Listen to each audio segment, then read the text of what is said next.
Hello my dear viewers, I would like to thank you for watching the video, and I wanted to say subscribe to my YouTube channel. I will be very grateful and you will not miss new videos. Enjoy the video.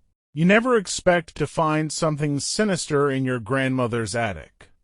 Especially not when you're just helping clean out her house after she moves to a retirement community in Florida. But that's exactly what happened to me last October. I'm Sarah Mitchell, and until that day my life was perfectly ordinary. I was working as a high school English teacher in a small town in Massachusetts, grading papers and dealing with teenage drama. My grandmother Helen had lived in the same Victorian house for over 50 years, and it was filled with decades of memories and apparently secrets. The attic was dusty and cramped, filled with boxes of old photographs, holiday decorations, and furniture covered in yellowed sheets. The autumn sun filtered through a small round window, creating long shadows that danced across the wooden floorboards. I was going through the last corner when I found it, a polished mahogany box with intricate carvings about the size of a shoebox. At first, I thought it was just another jewelry box like the dozens of others I'd already packed away. But this one had no keyhole, no obvious way to open it. Instead, it had a series of small wooden panels that could be slid around, like one of those puzzle boxes you see in escape rooms. I've always loved puzzles, so I sat down cross-legged on the floor and started working on it. It took me almost an hour, but finally I heard a satisfying click. Inside, I found a stack of letters, all addressed to my grandmother, dating back to 1962. They were from someone named James Cooper, a name I'd never heard before. The first letter started with "My dearest Helen" and ended with "Forever yours," but it was the contents that made my blood run cold. James wrote about a plan that had worked perfectly and how no one would ever find out what they did. He mentioned something about $50,000, a fortune in 1962, and a man named Richard Baker who had disappeared without a trace. I knew I should have put the letters back. I knew I should have called my mom or asked my grandmother about them. But something compelled me to keep reading. That's when I noticed the newspaper clipping tucked between the pages. The headline read, "Local bank manager Richard Baker missing, police suspect foul play." My sweet, cookie-baking grandmother who taught Sunday school, what had she been involved in? And more importantly, what was I supposed to do with this information now? Just then, my phone buzzed. It was a text from my grandmother. "Sarah, dear, did you find a mahogany box in the attic? The one with the sliding panels. I need you to bring it to me in Florida. Right away. Don't open it, please." I stared at my phone, my heart pounding. What would you do? Pretend you never found it? Turn it over to the police? Or drive to Florida and face your grandmother, who might not be the person you thought she was at all? I wish I could say I made the moral choice, marched straight to the police station or confronted my grandmother immediately. Instead, I did what any reasonable person would do. I panicked. I carefully repacked the letters, closed the puzzle box, and shoved it into my backpack. That night, I couldn't sleep. I kept reading and rereading the letters until the words blurred together. There were 12 in total, spanning from February to December 1962. Each one painted a clearer picture of whatever scheme James and my grandmother had orchestrated. They mentioned meetups at a place called Charlie's Diner, discussions about bank records, and something about a boat on Lake Winnipesaukee. The most disturbing letter was dated October 15, 1962. James wrote, Helen, my love, you were brilliant today. The way you handled Margaret Baker's questions at the funeral, Oscar-worthy performance, no one suspects a thing. Richard's grieving widow will get the insurance money next week, and then we'll be home free. I googled Richard Baker death 1960 to Massachusetts and fell down a rabbit hole. Richard Baker had been the manager of First National Bank in our town. He disappeared after closing time on a Friday, leaving behind his wife Margaret and their 2 young children. The case went cold after a few months. Some thought he'd embezzled money and fled to South America. Others suspected foul play. Here's the thing that really got to me. My grandmother had been a teller at that same bank. I called in sick to work the next day and started the drive to Florida. 20 hours on the road gave me plenty of time to think. Was my grandmother a murderer? A thief? Both. And who was James Cooper? I tried searching his name too, but with no luck. About halfway through Georgia, my phone rang. Unknown number. Hello, my voice cracked. Sarah Mitchell. The man's voice was elderly but strong. You don't know me, but I knew your grandmother. And James Cooper. I worked at First National back in '62. My hands started shaking so badly I had to pull over. How did you get this number? I asked. Helen called me, he said. Told me you found the box. Listen carefully. You're in danger. They never found Richard's body because the line went dead. I tried calling back. Nothing. Just voicemail. That's when I noticed the black SUV that had been behind me for the last 100 miles. The driver was wearing a hat and sunglasses, despite it being nearly sunset. My grandmother's retirement community was still for hours away. But suddenly, I wasn't sure I wanted to get there at all. The thing about being followed on a highway is that you can never be completely sure. Maybe I was just being paranoid.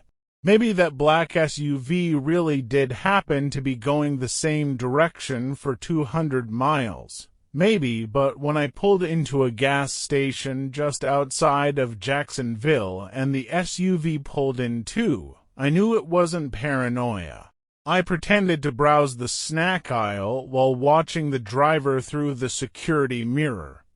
He was tall, probably in his 60s, with silver hair peeking out from under his baseball cap. Something about him seemed familiar, but I couldn't place it. He bought a coffee and returned to his vehicle without looking at me once. That's when I remembered. There was a photo in one of the letters. A group shot outside the bank dated summer 1962. James Cooper had his arm around my grandmother, and next to them was a young man with dark hair and sharp features. The same face, just 50 years younger. My phone buzzed. A text from an unknown number. Don't go to Sunshine Palms. Helen isn't there. Meet me at the Ocean View Cafe on A1A. 1 hour? Come alone, bring the box. Sunshine Palms was my grandmother's retirement community. With shaking hands, I called them. Hi, I'm trying to reach Helen Mitchell in Unit 147. Oh, I'm sorry, the receptionist said. Mrs. Mitchell checked out 3 days ago. Her daughter picked her up. My mother was in Europe. I'd just spoken to her yesterday. I had two choices, meet the mysterious texter at the cafe or call the police, but what would I tell them? That my grandmother might have been involved in a 60-year-old crime. That I found some letters suggesting she wasn't exactly who she claimed to be. That someone who might or might not be following me wanted to meet. I drove to the cafe but parked across the street, watching. It was a small beachside place, practically empty except for an elderly couple and a woman sitting alone by the window. She looked to be in her 70s, elegant in a blue dress, her silver hair perfectly styled. As I watched, she lifted her coffee cup with trembling hands. My phone buzzed again. "I see you, Sarah. I'm Margaret Baker." Yes, that Margaret Baker. Richard was my husband. I've been waiting a very long time to talk to someone about what really happened that night.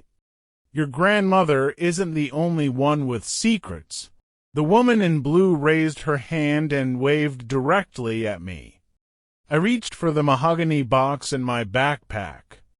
The same black SUV was still idling down the street, but now I could see the driver was on the phone. Whatever truth lay behind Richard Baker's disappearance, I was about to learn it. I just hoped I wouldn't disappear too. The bell above the cafe door chimed as I walked in. Margaret Baker's eyes never left me as I approached her table, the mahogany box clutched against my chest like a shield. "You look just like her," Margaret said softly. "Helen, I mean, back in 1962. I slid into the booth across from her. Up close, I could see the years hadn't been kind to Margaret Baker. Deep lines marked her face, and her hands wouldn't stop shaking.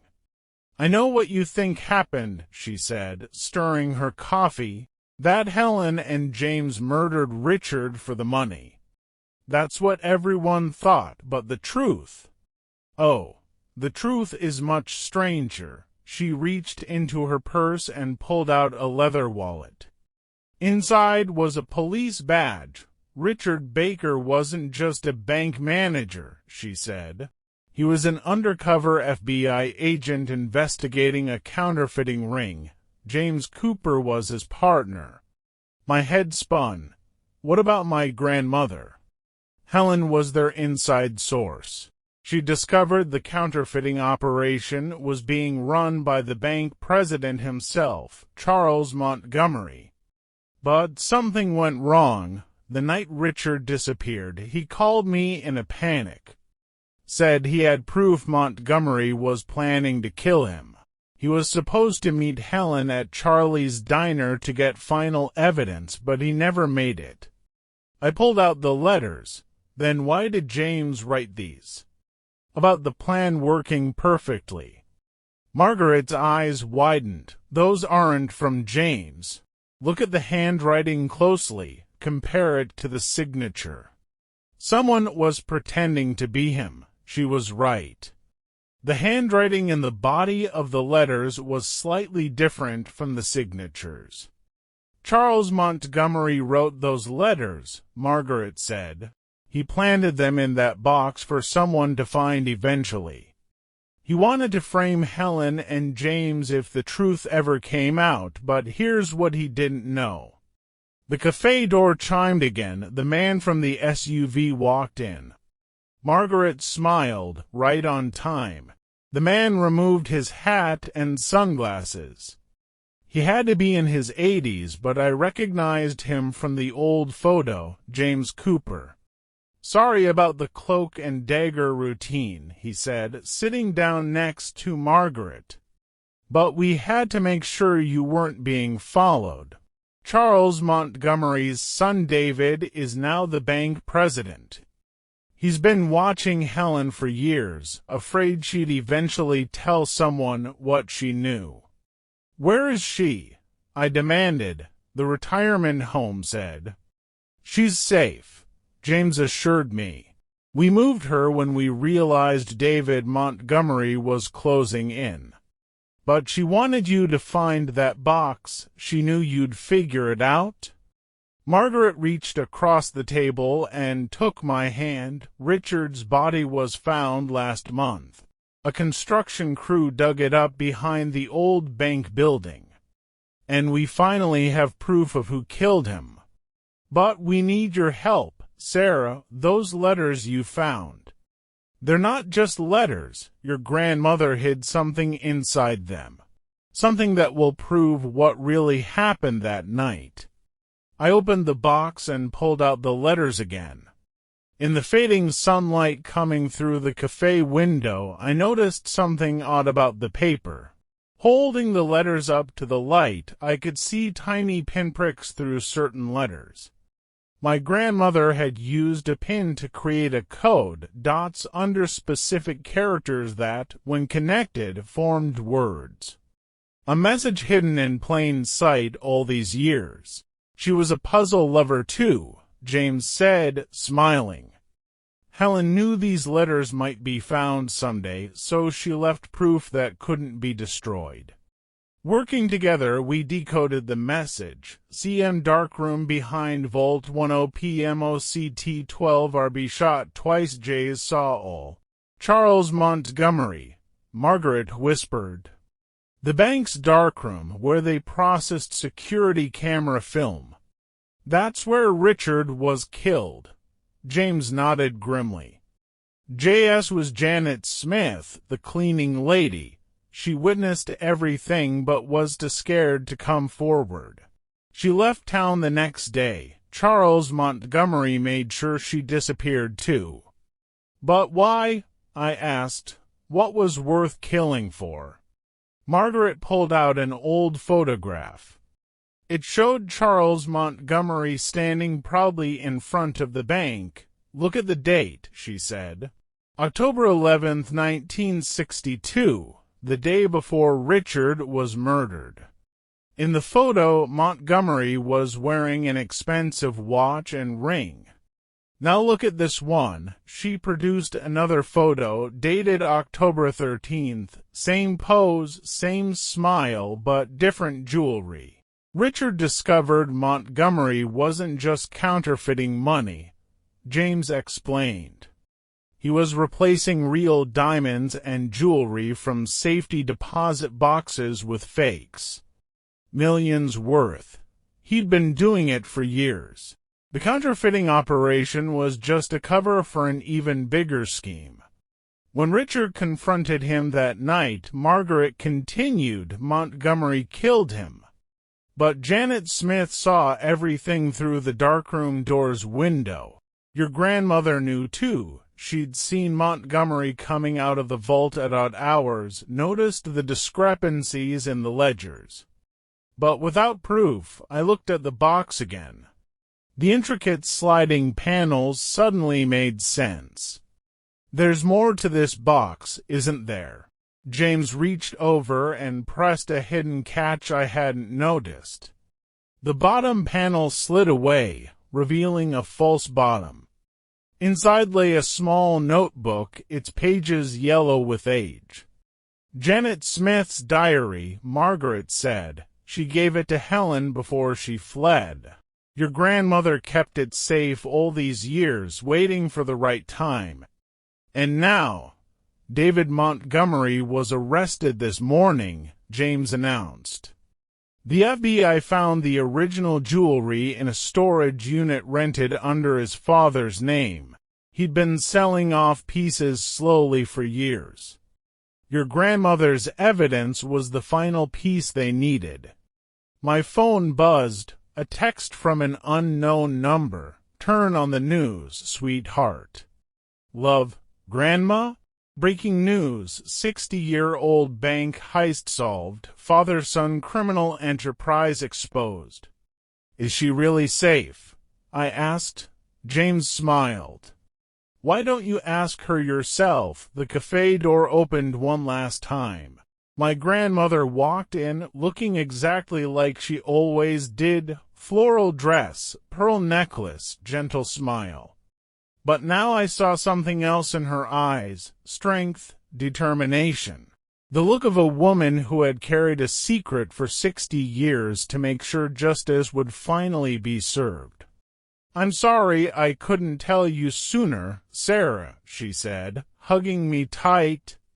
But some puzzles take time to solve, and you solved this one perfectly. As we sat there in that beachside cafe, my grandmother told me the full story. Not just about the crime, but about courage, patience, and the power of truth. Sometimes the biggest mysteries aren't about what we find, they're about who we discover people really are. The mahogany puzzle box sits on my desk now, a reminder that every family has its secrets, but some secrets are worth keeping until the right moment comes to let them out. Thank you for watching this video to the end. Please subscribe to my YouTube channel. This will help me work better and faster for you. I would be grateful, so watch my other videos. Hello my dear viewers, I would like to thank you for watching the video and I wanted to say subscribe to my YouTube channel. I will be very grateful and you will not miss new videos. Enjoy the video. My name is Jason Hill and if you're hearing this, I guess I made it out alive. Or maybe I didn't. Honestly, I'm not even sure anymore.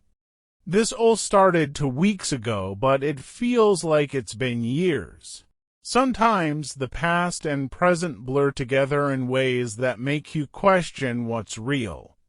Anyway, I need to start at the beginning. I need someone to know what happened.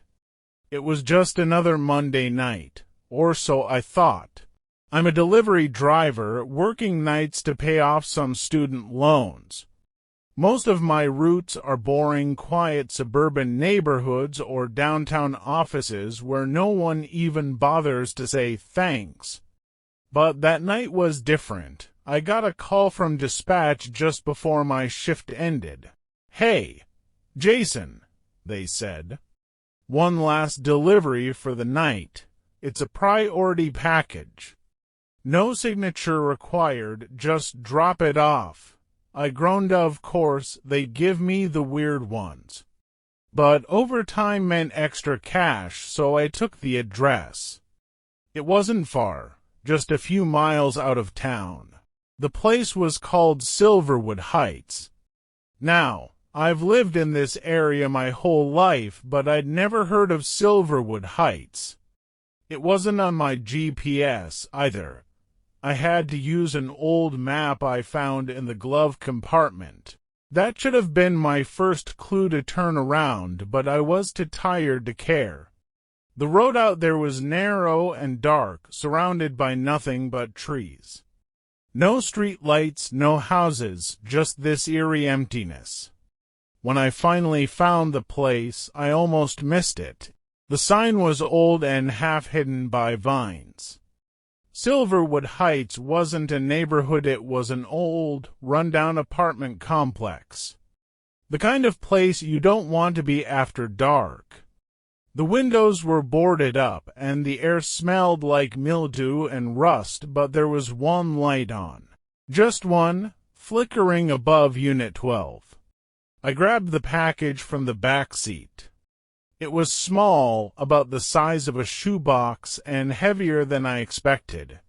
No return address, just the words "deliver to Unit 12." I knocked on the door, but there was no answer.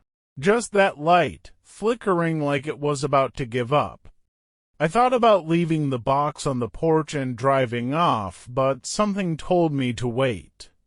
After a few seconds, the door opened just a crack. I couldn't see who was inside, but I heard a voice. It was soft, almost a whisper. "Come in," they said. My heart sank. I didn't want to go in there, but the tone of their voice. It was off, not scared, not angry, just hollow. Against my better judgment, I stepped inside. The place was worse on the inside. The walls were bare, stained with watermarks and God knows what else. The air was cold, colder than it should have been. There was furniture, but it was all wrong, like someone had moved in decades ago and never left. I called out, "Hello. I have your delivery." No answer. Just silence. Then I saw it. In the middle of the living room, there was a table, and on the table was a note. Just one line, scrawled in messy handwriting. "Don't look inside the box." I stared at it, feeling my pulse quicken. I told myself it was just a joke, someone messing with me. But deep down, I knew it wasn't. I should have left. I should have walked out and never looked back, but curiosity is a dangerous thing. I sat the box down on the table, next to the note.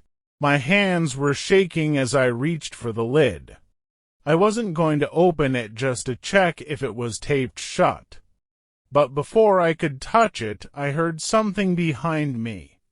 It was faint, but clear enough to make me freeze. Someone or something was there. I spun around, expecting to see the owner of the apartment, but there was nothing. Just the open doorway and that flickering light outside. That's when the box fell, not tipped over, fell like someone had pushed it. It hit the floor with a thud and the lid popped open. I couldn't stop myself. I looked. The box hit the floor with a heavy thud and the lid slid open just enough for me to see inside. At first, I thought it was empty. But then I noticed something small, barely visible. At the bottom, it was wrapped in a dark cloth. My stomach churned. Whatever was in there. It wasn't right. I hesitated. The note's warning, "Don't look inside the box," was screaming in my head. But curiosity has a way of digging its claws into you, doesn't it? Slowly, I reached down and peeled back the cloth. That's when I saw it. It was an old photograph. Black and white, faded around the edges. At first, I couldn't make out what it was. A house, maybe. No, not a house. A room, empty, except for a chair. And sitting in that chair was me. I froze. The photo was grainy, but it was unmistakable. The same jacket, same jeans, even the scar on my left hand. It was me sitting in a chair, staring at the camera with this blank expression.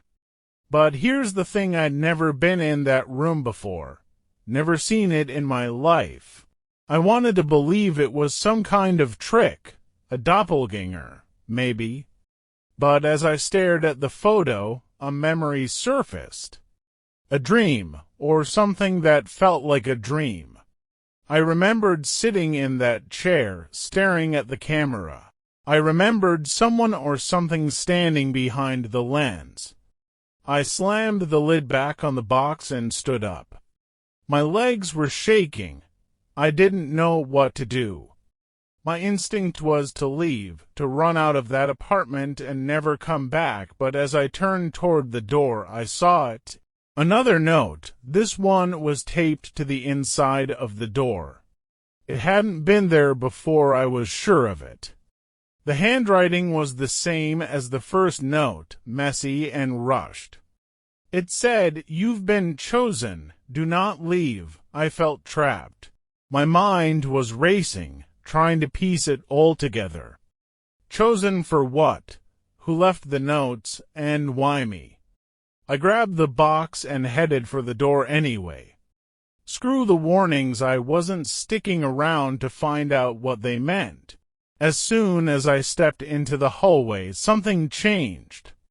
The flickering light above the door was gone. The air felt heavier, thicker, like the walls were closing in. And then I heard it, a sound that made my skin crawl. It was coming from the far end of the hall. Steady, deliberate, getting closer. I couldn't see anyone, but I knew I wasn't alone.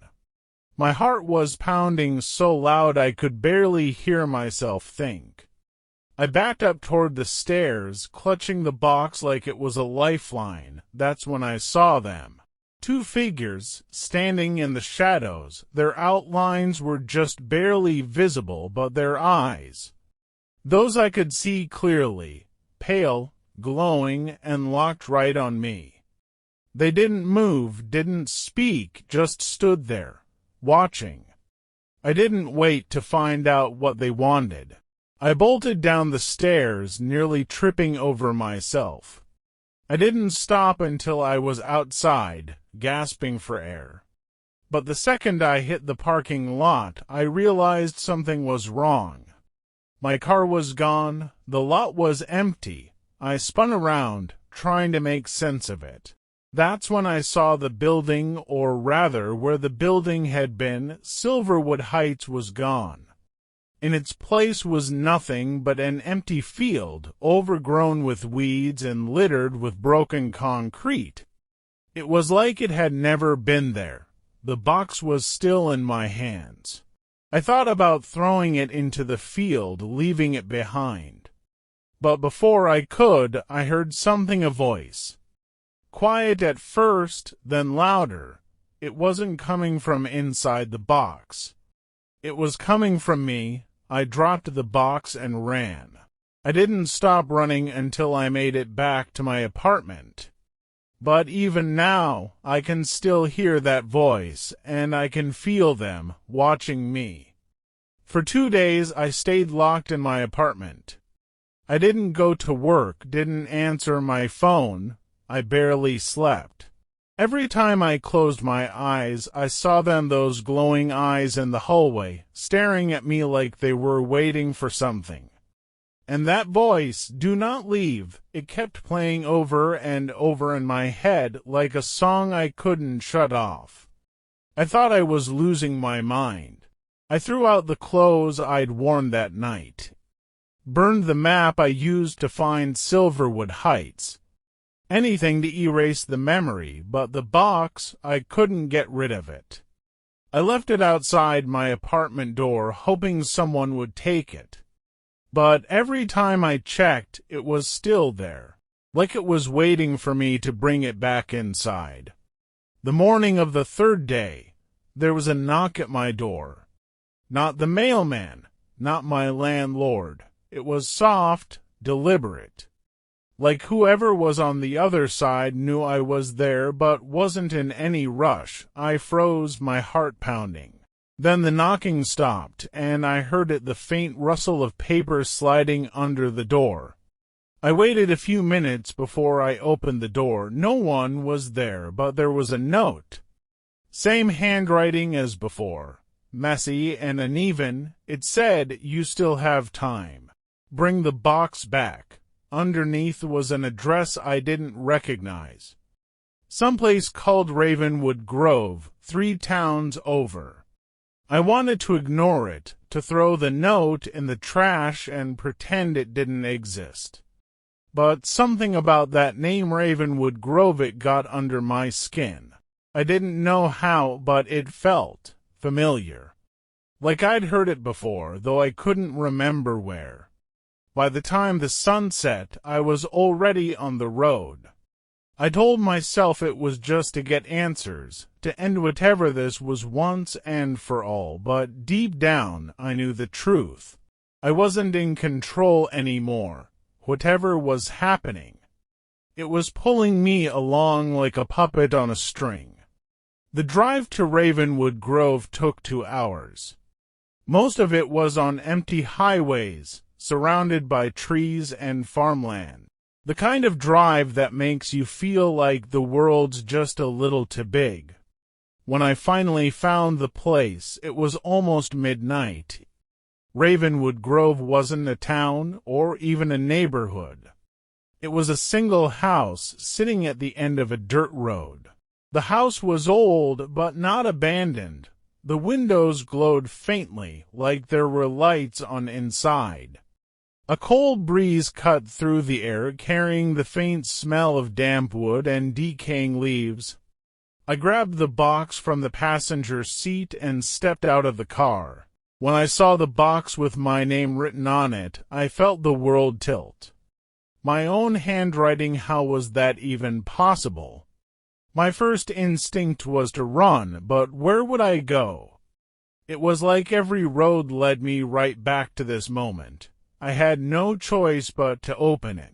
Sound effect, faint echo as Jason slowly opens the box.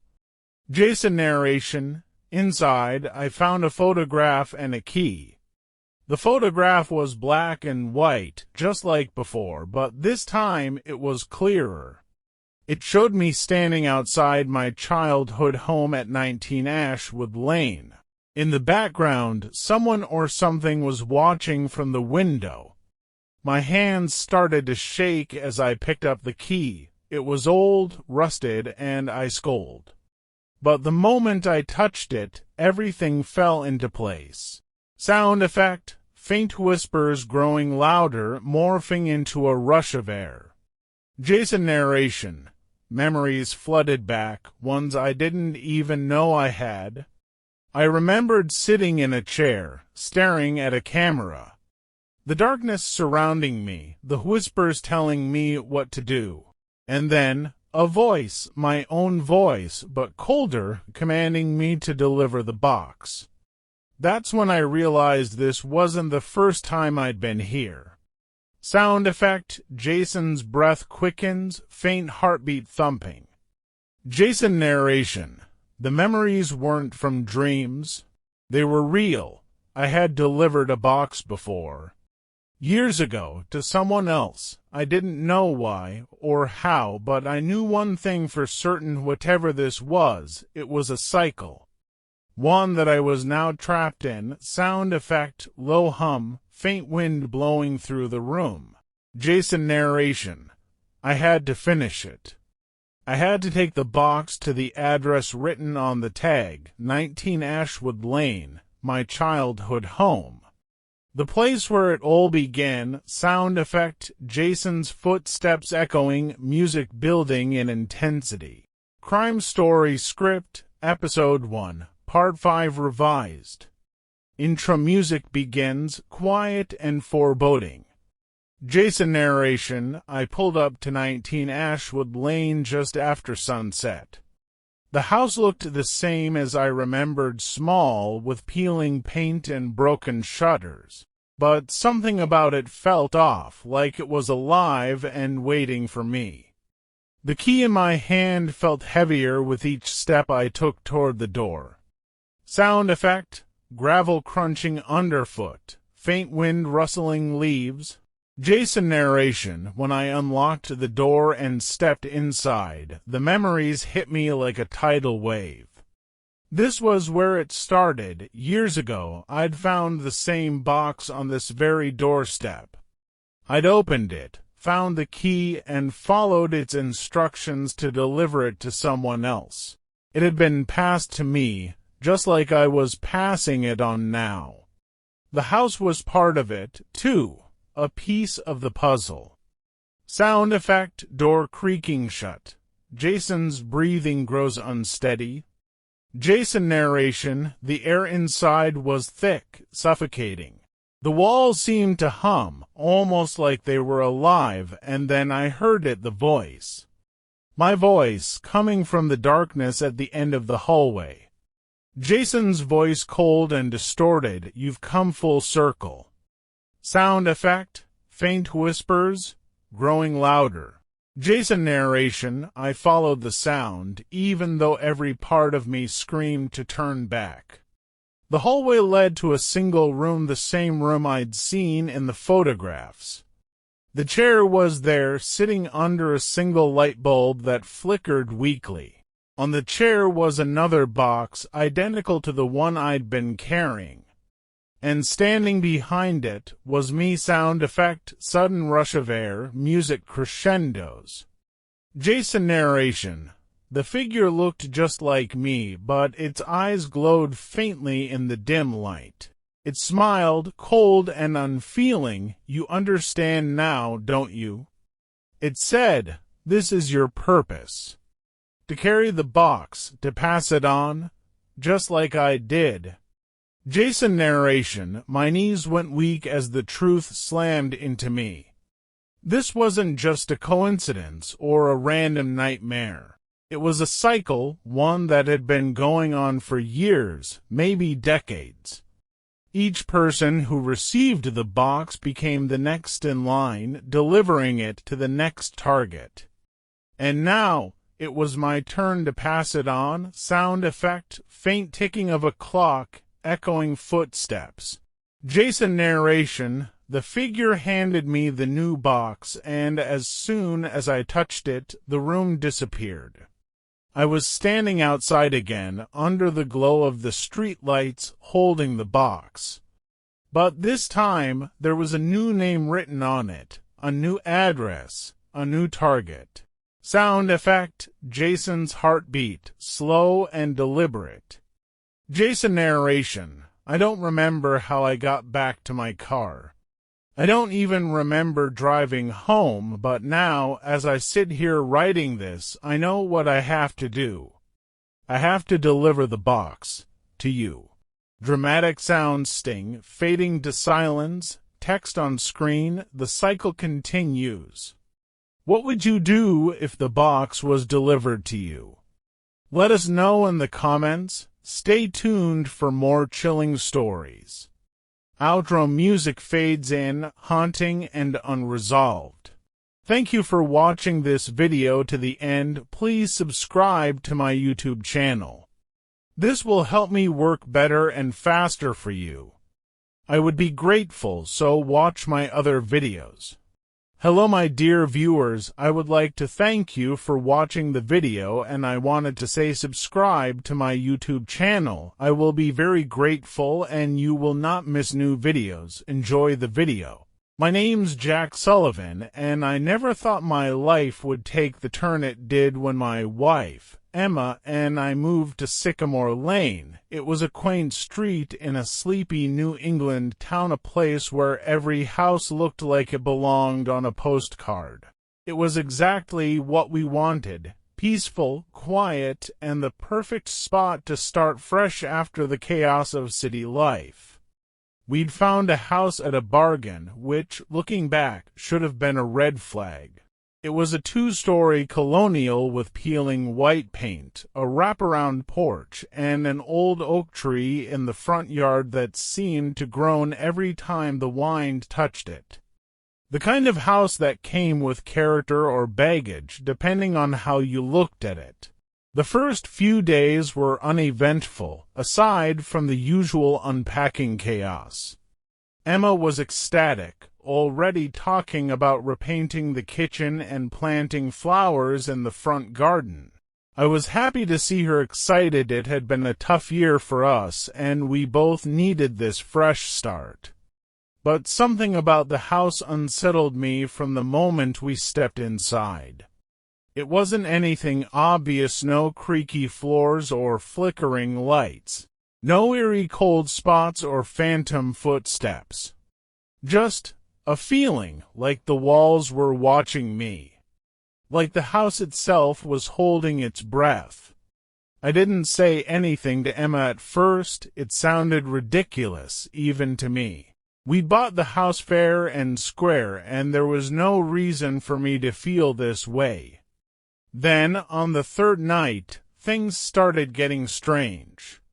I just settled into bed with a book while Emma scrolled through her phone beside me. The room was quiet, except for the faint hum of crickets outside. I was halfway through a chapter when I heard it, a soft creak. I looked up from my book. The sound had come from downstairs. "Did you hear that?" I asked, turning to Emma. "Hear what?" She didn't even glance up. "Sounded like someone on the stairs." She raised an eyebrow. "It's an old house, Jack. Old houses make noise." She was probably right, but I couldn't shake the uneasy feeling creeping up my spine. I set the book down and climbed out of bed. "Where are you going?" she asked. "Just checking something," I muttered. I grabbed the baseball bat I'd left by the door, habit from our city days, and headed down the hallway. The stairs groaned under my weight as I descended, each step amplifying the silence around me. The living room was dark, illuminated only by the faint glow of the street lamp outside. Everything was as we'd left it: boxes half unpacked, furniture covered in dust sheets. But then I saw it, the front door. It was wide open. I froze. My pulse thundered in my ears as I scanned the room, gripping the bat tightly. There was no sign of forced entry, no shattered glass or broken locks. Just the door swinging gently on its hinges like it had been opened by the wind, except the air outside was still. I stepped forward, my eyes darting to every shadow in the room. "Hello," I called out, my voice sounding smaller than I'd intended. No answer. I closed the door and locked it, checking the bolt twice for good measure. I even checked the windows to make sure they were secure. Then I stood there for a moment, listening to the silence. That's when I saw it, something that made my blood run cold. In the dusty wooden floorboards near the door, there were footprints. Bare footprints leading from the door to the middle of the room and then stopping. No prints leading out. No sign of where the person had gone. They just ended. I turned around slowly, every nerve in my body screaming at me to run. But there was no one there, just shadows. Still, I couldn't shake the feeling that someone or something was watching me. I didn't sleep that night, and the next morning I didn't tell Emma about the footprints. Not yet. Something told me this was just the beginning. The morning after I found the footprints, I tried to convince myself it was nothing, a trick of the light, or maybe my own imagination running wild. But deep down, I knew better. Emma was already downstairs, humming softly as she made coffee. She looked so carefree, so happy. I didn't want to ruin that with my paranoia, so I plastered on a smile and pretended everything was fine. But I couldn't stop thinking about it. The footprints, the open door. The way the air in the house felt heavy, like it was pressing down on me. As I sipped my coffee, I decided to take a closer look around the house. Maybe I'd missed something last night, some logical explanation that would put my mind at ease. "Hey," I said casually, "I'm going to check out the basement today. See if there's anything down there we need to clean up."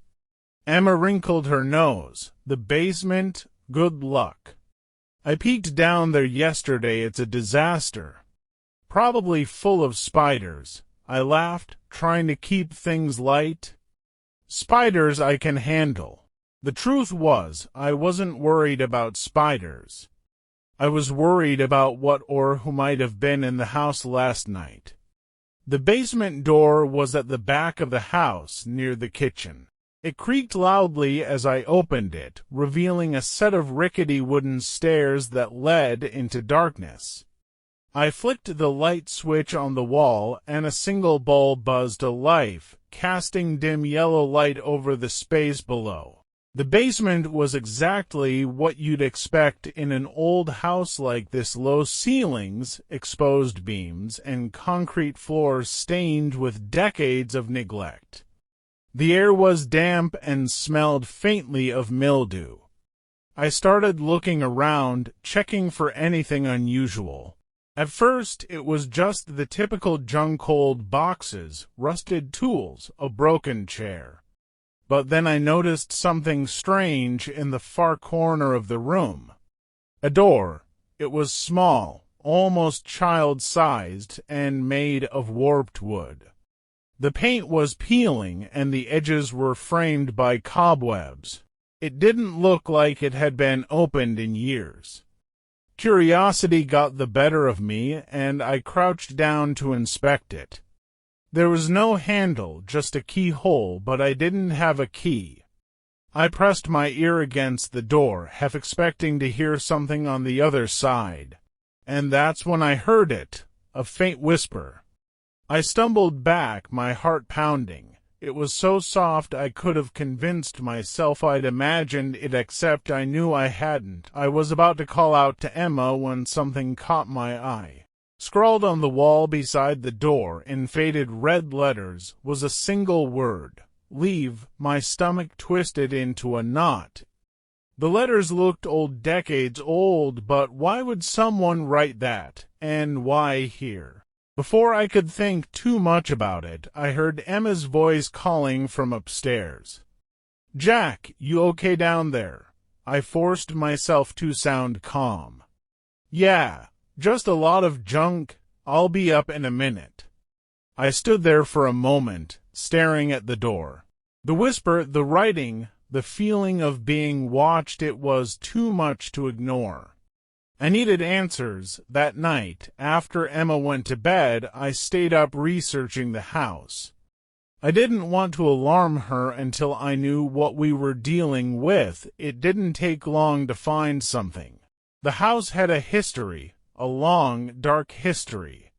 Back in the 1950s, it had belonged to a man named Robert Gaines. He was a recluse, rarely seen by his neighbors, but they all knew about the strange things that happened in his house: lights flickering, strange noises, even reports of people seeing shadows moving in the windows when no one was home. Then, one day, Robert disappeared. No one knew what happened to him, but the rumors started almost immediately. Some said he'd gone mad and fled. Others believed he'd been murdered. But the most chilling theory was the one that kept me staring at my screen long after midnight. They said he wasn't alone in the house. They said something had been living with him, something he couldn't escape.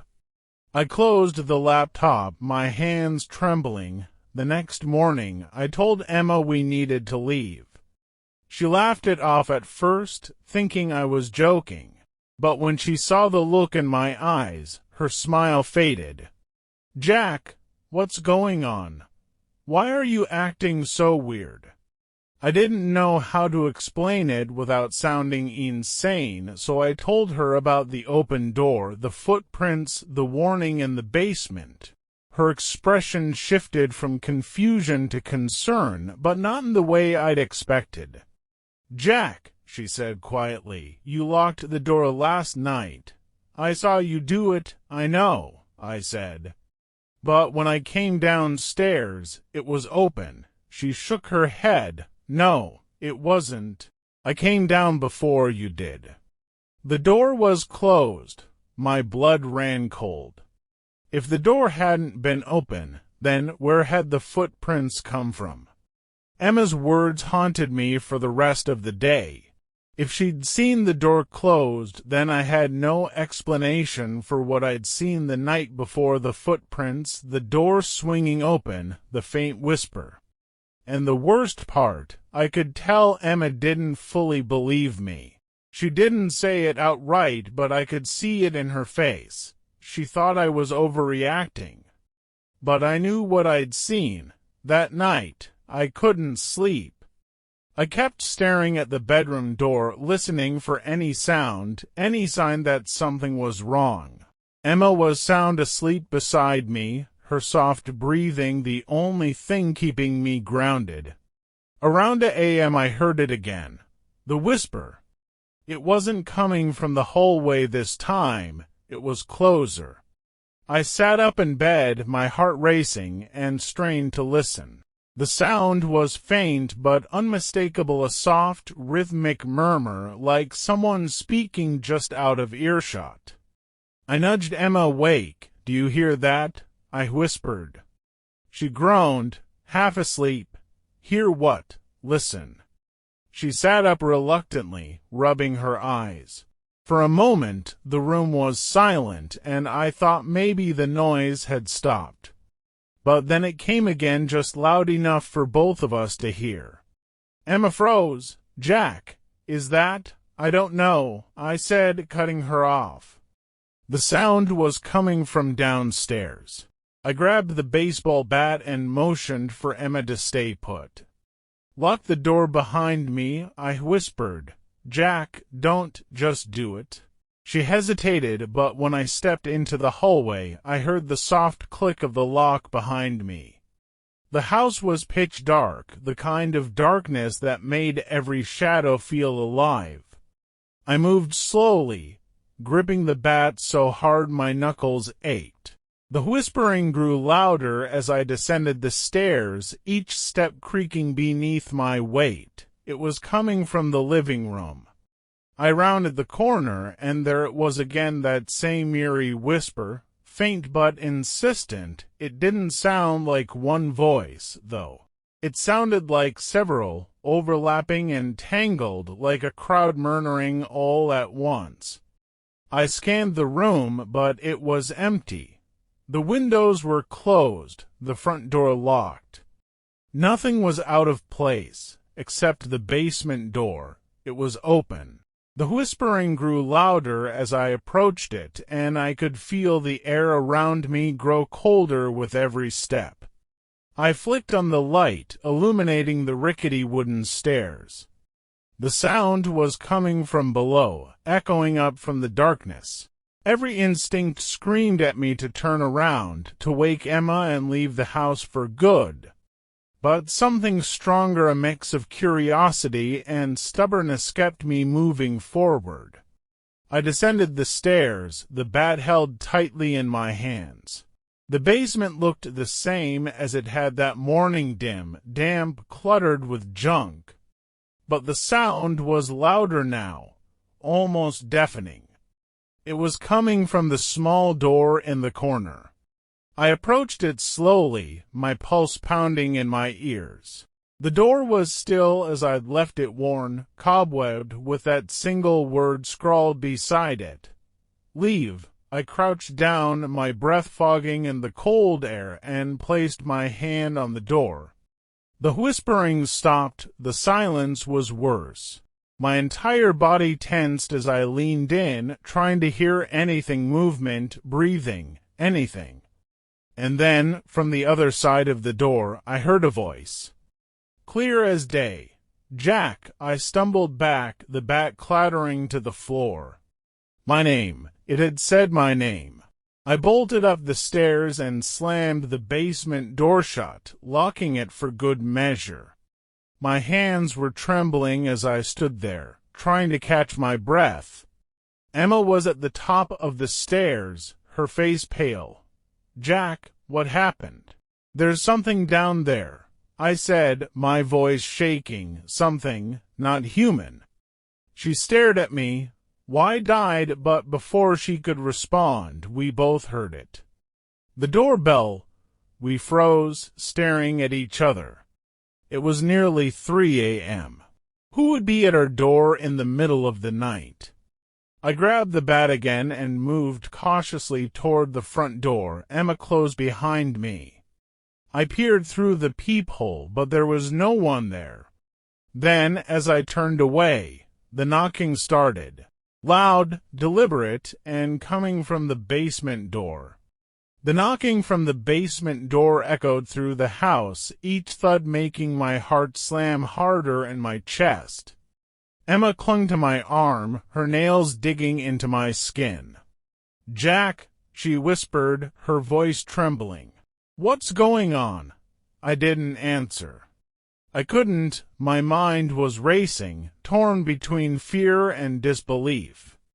Something was down there, something that knew my name, and now it wanted in. Go upstairs, I said, my voice barely steady. What?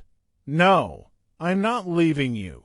Emma, please. I turned to her, gripping her shoulders. Lock yourself in the bedroom. Don't come out until I tell you it's safe. She hesitated, her eyes darting toward the basement door. Jack, what if? Just go, I said firmly. She nodded reluctantly and hurried up the stairs. I waited until I heard the bedroom door lock before turning back to face the basement. The knocking had stopped for a moment. The silence was so complete it felt suffocating. I stared at the door, bat in hand, waiting for something, anything to happen. And then, slowly, the doorknob began to turn. I tightened my grip on the bat, every muscle in my body tensing. The knob twisted back and forth, rattling like someone was trying to force it open. But the lock held. Who's there? I demanded, my voice shaking. No answer. The rattling stopped, replaced by a faint scratching sound like nails dragging across wood. And then I heard it again. Jack, the voice was low and guttural this time, almost a growl. It wasn't coming from the basement anymore. It was behind me. I spun around, swinging the bat wildly, but the room was empty. My breath came in short, panicked gasps as I scanned every shadow, every corner. That's when I heard the sound of breaking glass. It came from upstairs. Emma, I bolted up the stairs at a time, the bat clutched tightly in my hands. The hallway was dark, but I could see shards of glass glinting in the moonlight from the bedroom window. Emma, I shouted, throwing open the door.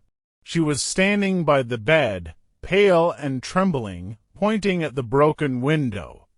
Jack, someone's outside. I crossed the room and looked out.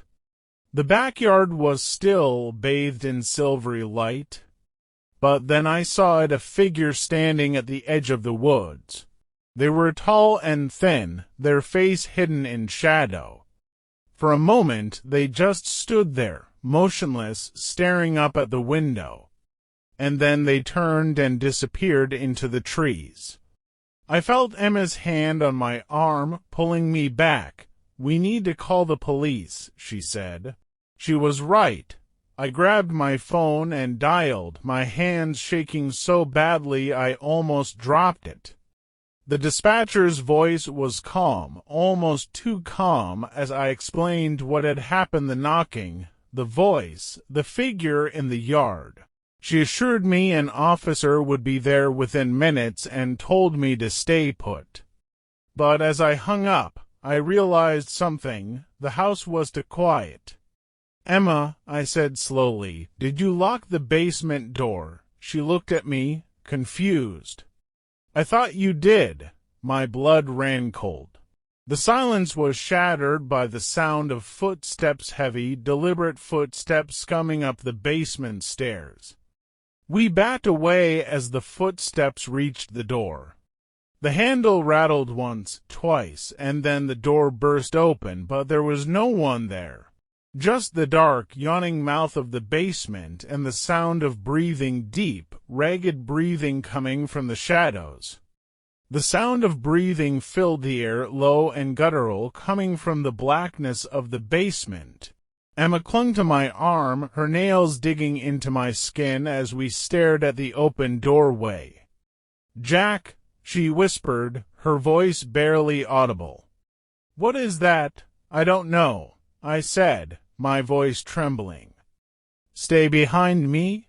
I tightened my grip on the bat and stepped forward, my heart pounding so loudly it felt like it would burst out of my chest. The air spilling from the basement was icy, heavy with a damp, earthy smell that made my stomach churn. "Who's there?"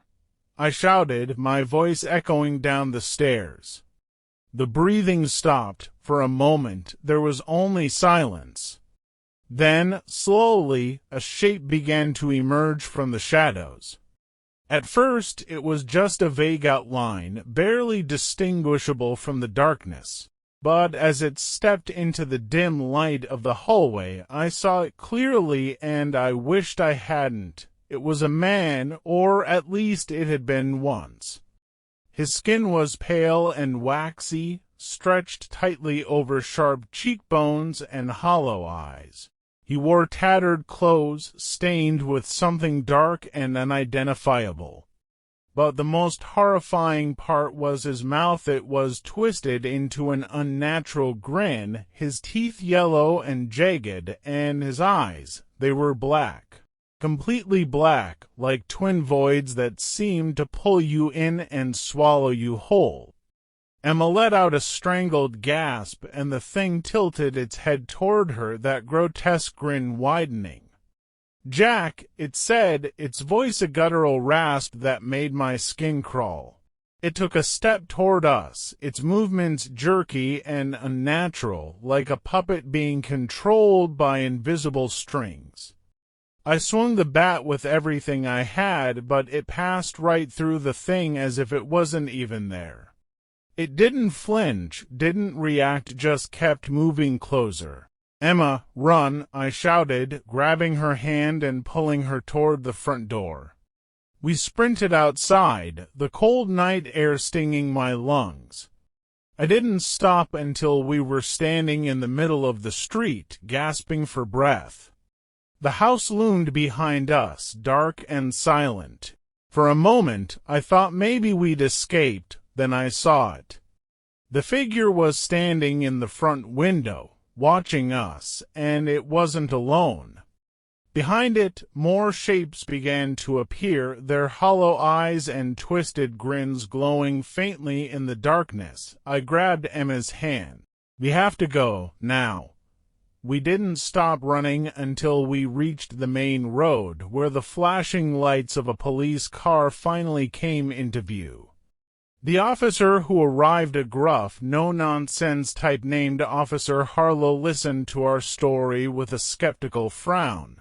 He agreed to check the house, but told us to stay back. We watched from the safety of his patrol car as he disappeared inside. For several minutes, there was nothing but silence. Then, suddenly, his voice crackled over the radio. "This is Harlow. I'm going to need backup. There's something down here." Static. The next thing we heard was a blood-curdling scream, followed by a deafening crash.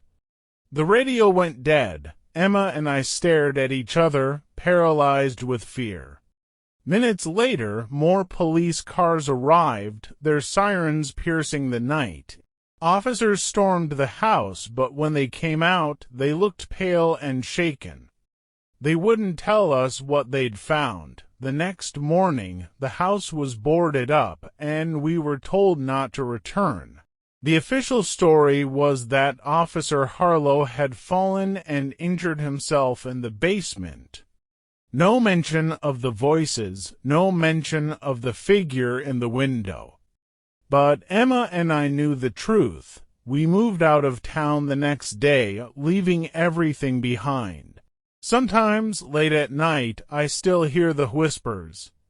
And when I close my eyes, I see those black, hollow eyes staring back at me. I don't know what we unleashed in that house, but I know one thing for certain. It's still there, waiting. Thank you for watching this video to the end. Please subscribe to my YouTube channel. This will help me work better and faster for you.